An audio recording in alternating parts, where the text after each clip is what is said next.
Now let's talk about why encounters at the southern border are down so much. This is clearly going to be your primary talking point today. You will tell us that it represents a success.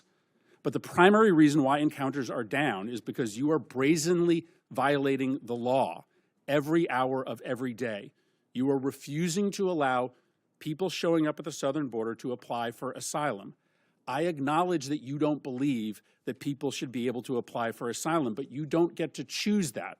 The White House doesn't get to choose that. The law requires you to process people who are showing up at the border and who claim asylum. Why? Because our asylum law is a bipartisan commitment, an effort to correct for our nation's unconscionable decision to deny entry to Jews to this country who were being hunted and killed by the Nazis.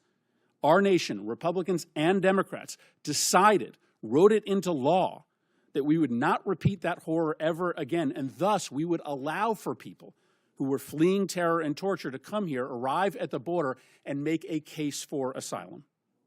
Finally, let's talk about these disappearances. In an autocratic society, people who the regime does not like or people who are protesting the regime, they are just often picked up off the street, spirited away, sometimes to open-ended detention, sometimes they're never seen again. What you are doing, both the individuals who have legal rights to stay here, like Kilmar Abrego Garcia, or students who are just protesting Trump's policies, is immoral. And to follow the theme, it is illegal. You have no right to deport a student visa holder with no due process, simply because they have spoken in a way that offends the president. You can't remove migrants who a court has given humanitarian protection from removal.